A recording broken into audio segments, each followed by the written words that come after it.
Could it be haste is making me? What's time at a thing that kill or keep a fire and lose or living? I gotta go faster, keep up the pace, just to stay in the human race. I could go supersonic, the problem's chronic. Tell me, does life exist beyond it? When I need to sate, I just accelerate into oblivion. Into oblivion.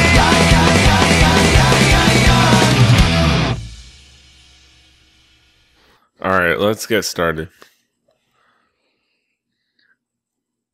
Alright, am I on camera? My beautiful face. Yo, get me on camera. Keisha, get out the road. Alright, record breakers in 3, 2, 1. Buenos nachos amigos, welcome to another episode of Record Breakers. I am Peter Rave. Here with me, as always, is my group of friends, my quorum of yahoos, as I like to say, here to review music with me. We've got none other than Brett. Ohio. We've got Patrick.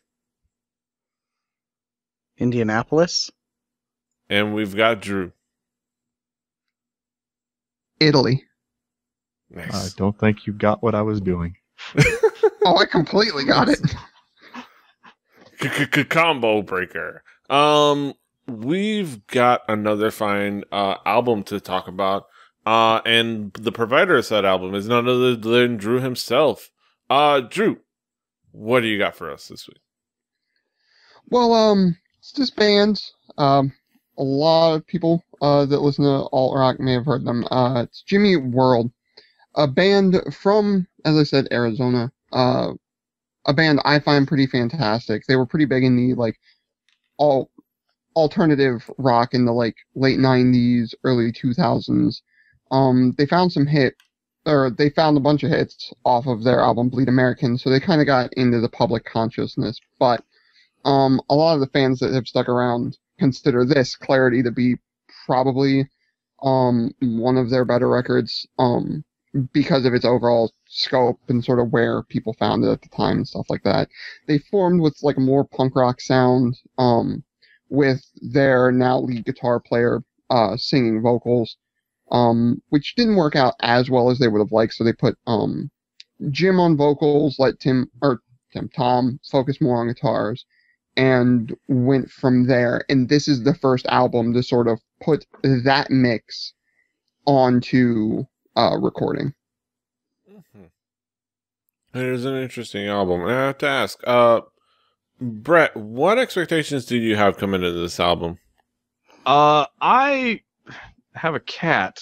Sorry. I had very, very few experiences with Jimmy Eat World other than, what the radio spit at me forever. And I had one drummer that I have no idea why he was into them. But he was into them a whole bunch, and I was around it, but I didn't pay attention to it. So I came in pretty cleanishly slated. Mm-hmm. Patrick, I know you had some expectations coming into this album. So the album that followed this, Bleed Americans, in my all-time personal top 10 albums, I bought it when it was new because of a good recommendation from the person who told me all the good music to listen to, and I still listen to it today, 13 years later. Clarity, I really didn't listen to until I was a little older and until it was a lot easier to download music on the internet. Not that I've ever done such a thing, but it's an all-time classic for a reason in this genre. It is sort of, in a lot of ways, the gap between the first sort of the early emo bands like Sunny Day Real Estate and Jawbreaker and what came after them and what came sort of in the early 2000s, which is kind of all the music I listened to in high school. But, they're one of my all-time sort of bands I love. I saw them live, last year. They're still good. Mm-hmm. So I was excited. Drew, what would be some of the themes and elements that you would zero in on? Well, as I said, this album very much so pushes Jimmy Eat World into a different direction. With their previous album to this, they were sort of slowing down their sound a bit, as Patrick alluded to, there was a band, Sunny Day Real Estate, that they sort of found some inspiration from in that interim, and they were sort of going in new directions. They put Jim on vocals, which I think was really, really a good move for them. I like his vocals a lot better. I like what he brings, that little rough edge around some of his vocals. And the push into that more power pop feel, that alt rock emo feel, which is what that power pop feel sort of dominated the emo scene in the late 90s, early 2000s, before it became Scenesters with the black hair or whatever. But it was like this sound and the bands around this area were very much what defined this genre for a long while, and for good reason. It was very prevalent. Like, anybody with a messenger bag and thick rimmed glasses, you could bet was probably listening to these guys or Saves the Day or the Get Up Kids at that very moment when you saw them. Yeah. So yeah, I think one of my memories of back in the day, Jimmy Eat World, was the fact that they were one of the bosses on the emo game. If anybody's ever played the emo game, you had to go chase them down because they committed the crime of somehow consistently keeping on playing good music well past when they were supposed to stop making good music. And you found out because they had somehow surgically excised their standard ovaries that every emo band has that makes them start sucking after three albums. Specifically, the ovaries get so big that they just, the emo band will fall onto a puddle crying. Because they're so large, and then their music is no longer good, and they should stop, but they never do. And yes, that I may have played all of the emo games, including the one with the non-emo band Alkaline Trio, but that's not the point. Yeah, they're tangentially related. Yeah, on some level. Wheelhouse. Yes. Patrick, what would be some of the themes and elements you would zero in on for this album? So there's a lot of sounds that are familiar if you listen to the stuff that came before it, and there's a lot of stuff that's familiar if you listen to the stuff that came after it and was definitely influenced by it. I think it's very different than most of their later albums, which are sort of the ones I tend to listen to. Although their latest album, Damage, which came out last year, I think in a lot of ways circles back and comes back here and sort of re-embraces this sound. It's an album of feelings and emotions, hence the emo genre. It's a feelsy album, and it's probably why I like this stuff when I was growing up and still do. Musically, I think Jim's voice is it carries the band, and not that they're not good musicians and not that they don't write good songs, but his voice is so unique and so amazing kind of throughout this whole record. Mm-hmm. I'm curious, Brett, what kind of thematically stood out for you? What impression did this record put on you? All right, let's have a talk with Uncle Brett. All right. Okay, it's a Wimp Jam filled wuss rock album that sounds like Musical Live Journal. It's schlep rock.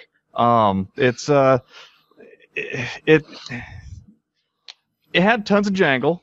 The guitars were mixed down a little bit, but there were harmonies of note. It's one of those things. It's like Seinfeld isn't funny, kind of things. This was a formula of music that got beaten to the dirt. But everybody's got to be there when it starts, and I respect it for that. But it definitely has the feel and the texture of that era. Mm-hmm. Interesting thoughts. Drew, what would be some of the key tracks to zero in on this record? For me, there's the whole record. To me, is really, really great. To me, the whole piece is fantastic, but there's 4 that really, really stood out to me. And one of them was in the reissue, but we'll get into that in a second. Lucky Denver Mint, in, like Brett said, it's sort of a we'll-see poetic record. A wimp jam? I like the word wimp jam. But in a record that very much focuses on sort of the poeticness of the lyrics being sung, Lucky Denver Mint is something that I like in poetry, which is it has a meaning yet no meaning. There is, every listener can draw something different from it. And the lyrics are vague enough that it only applies to what you want to apply it to, which I think is really, really great. Your New Aesthetic, I think, is a brilliant, brilliant song. It's one of those songs that I think every like sort of angsty, unhappy band has to go through, whether they be in punk rock or ska or emo. It's like, screw the radio, F you guys, you don't know what you're talking about, like that sort of thing. I love that sort of thing. I'm always a sucker for those sort of songs. Don't really care. It's a thing that is not going to happen anymore. Like, because we won. the radio has lost. Like, it is the nostalgia. That song stood out so hard. Like, you will not have anybody who's younger than you writing a song about how the radio sucks. Also, the irony of that song and the place where I heard more Jimmy Eat World than I can shake a stick at was the radio. Yeah. Yeah, no, I was actually going to say, the funny part being that Jimmy Eat World and Something Corporate and that whole ilk sort of took over alt-rock radio from, like, 99 to, like, 2005. That was sort of what you heard. So yeah, it is kind of ironic that it's like, turn the radio off, but then the next album it's like, no, wait a second, we're here now. Shit. Go back. Everybody go back. Go back. Which is really, really funny. Which sort of happens. I mean, Rancid had that phase too, where they were everywhere on the radio for no apparent reason. It's that whole alt rock radio will grab stuff, even though they're telling, the band itself might be telling you not to listen to radio at all. But for me, this is 7. I really, really liked. It's, as Brett said, a wimpy record. This is a wimpy song. It's that awkward sort of moment that you have when you're a teenager trying to find somebody to. Those nights in your car when the first star you see may not be a star. and how old were these guys when they wrote this song? I'm not 100% sure. They had been mid-20s, early to mid-20s. They were in their 20s. Okay, because didn't they start real early, like in 90? They started in 93. Okay, I think. Yeah, 93. They've been around. I was double checking. Yeah, no, they started out very pop punk and they ended up very, very somewhere different. And they've been doing this since they were kids. Yeah. And then the one from the reissue of Clarity is a demo of the song Sweetness. Sweetness was one of Jimmy Eat World's bigger hits. Second only to, I think, probably The Middle, I would say. Yeah.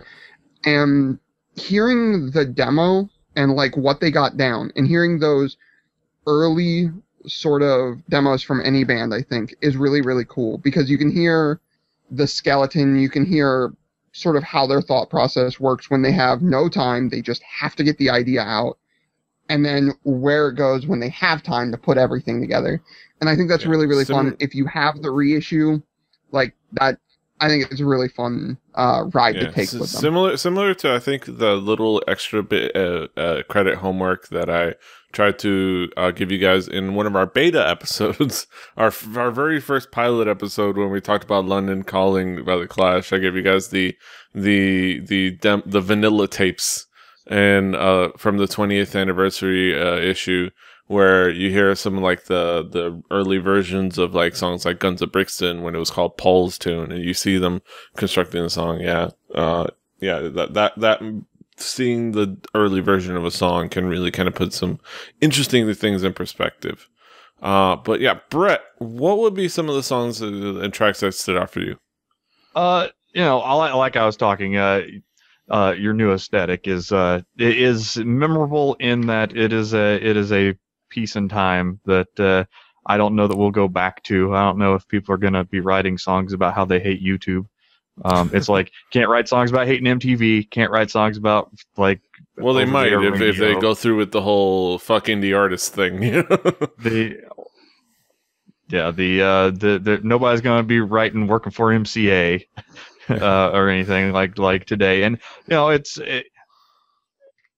album. It starts off.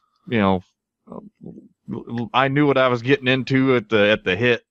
So like, and it sort of. It's hard for me to pick apart. There is some fantastic drum work, especially later in the album. It's sounds better than 1999. Even the demo at the end, Sweetness. The drums and the way that they're in my earbuds at work. I was like, oh, somebody mixed this really well for it being a demo. I was kind of impressed with some of the musicianship that. Like, obviously, they had been playing for a long time together. It shows. It wasn't sloppy. It may not have been, like, 100% what I was in love with, but I could at least pick out that there was some skill involved.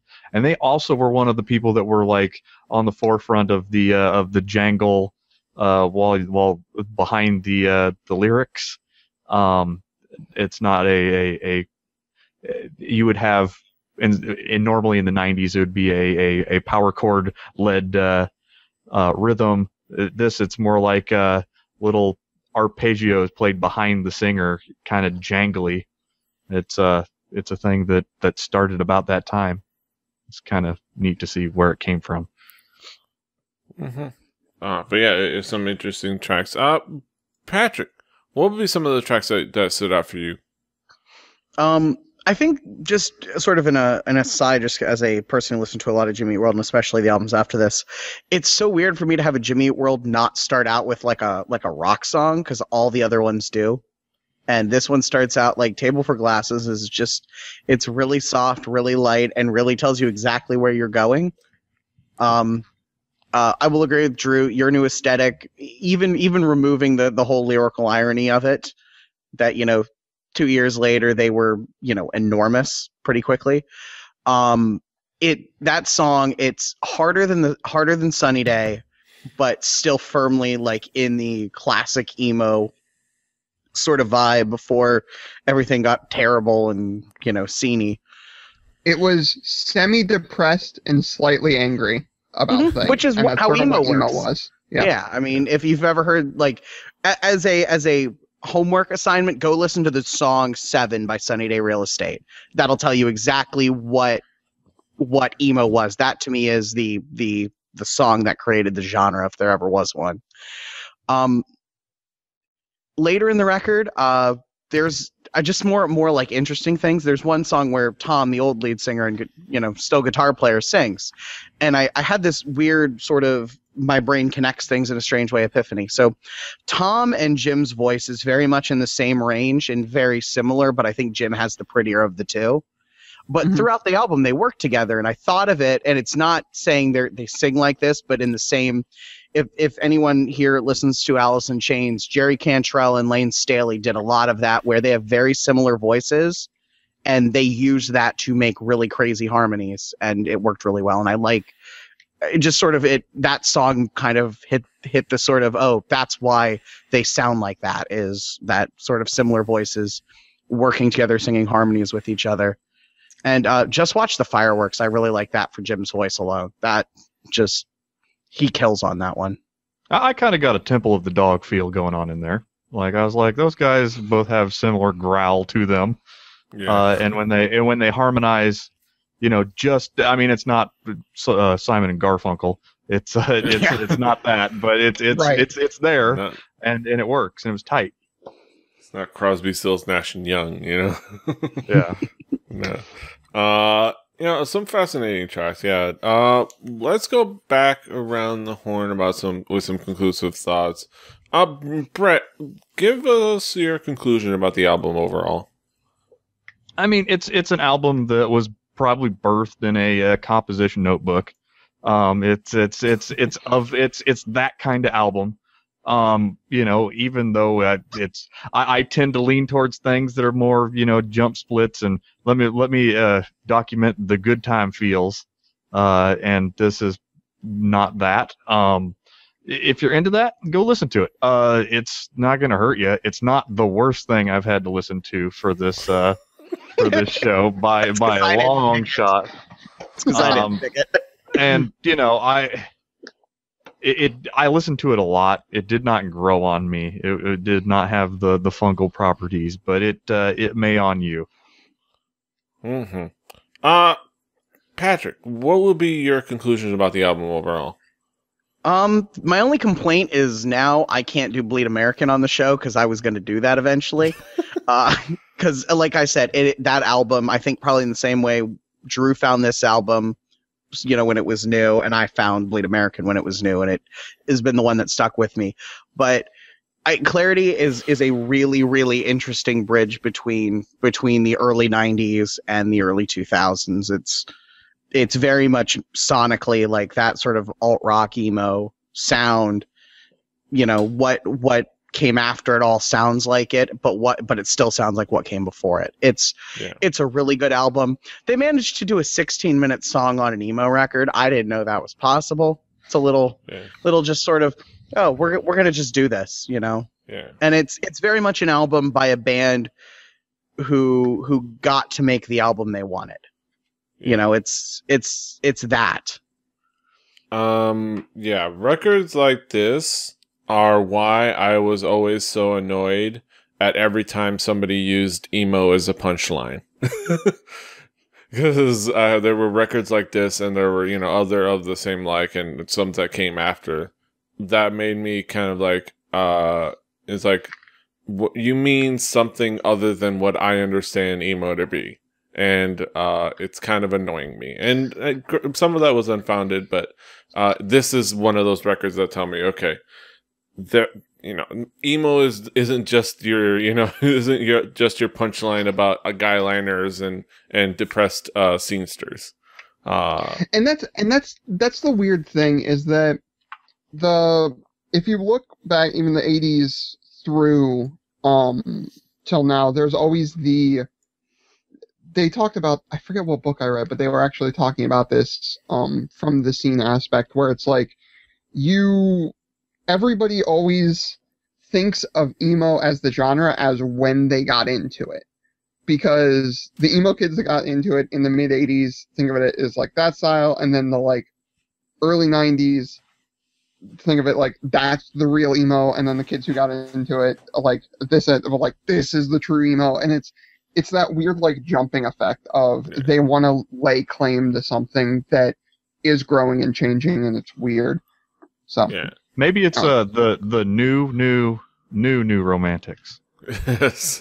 And I think that's definitely true. And I think my main thing was that even when it was this, or maybe what came before it, it's a series of really quality music, not just some dude's punchline on it.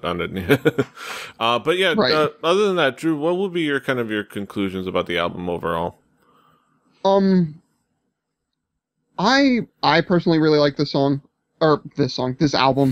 Like Brett said, there is a tightness to this record that I think is really, really great. The poetic lyrics, wimpy, what have you. I dig on that sort of thing. So I dug that. The musicianship is really, really great. And I think if you like any sort of alt-rock and you haven't heard any Jimmy Eat World, you should at least give it a listen. And what's weird is I did this album, specifically Clarity, because I thought to myself, I think this has some of the more obvious, like, sort of sad songs that I wanted to see if Brett would do what I thought he did, which was key into the tightness of the musicianship and then crap on the lyrics, which is exactly what I was like, yes, I knew. I knew Brett would prediction came appreciate through. that and hate everything else. Which yes, that goes to show something for the listeners out there.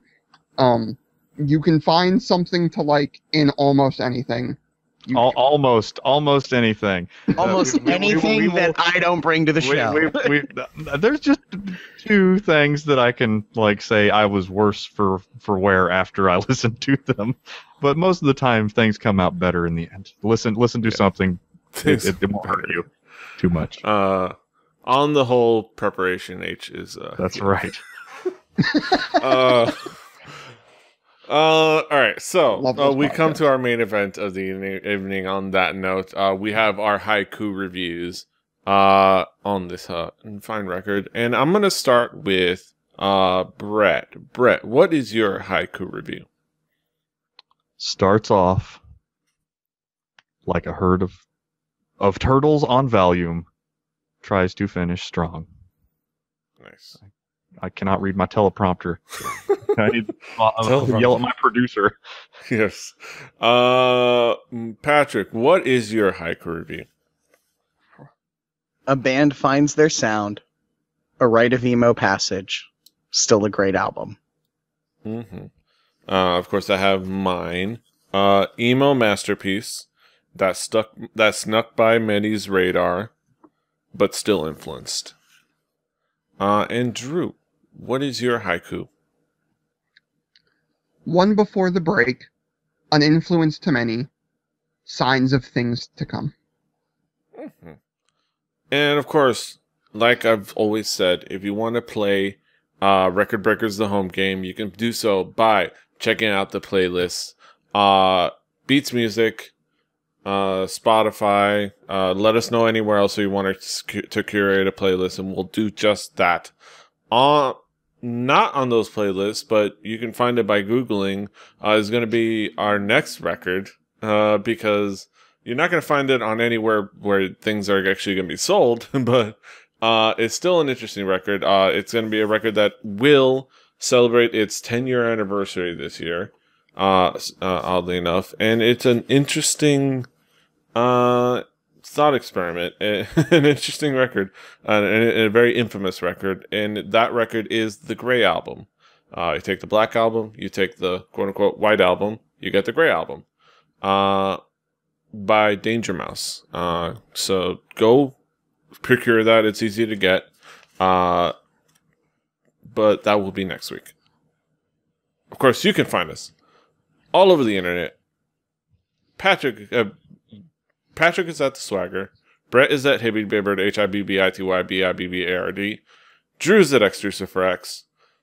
I'm at PD Rave. The show is at 4 Record Breakers. RecordBreakersPodcast.com. Rebelli.net for the shows. Subscribe, share, iTunes, Stitcher, like, review, things, follow. Until next time. Hasta los huevos. I want a new duck.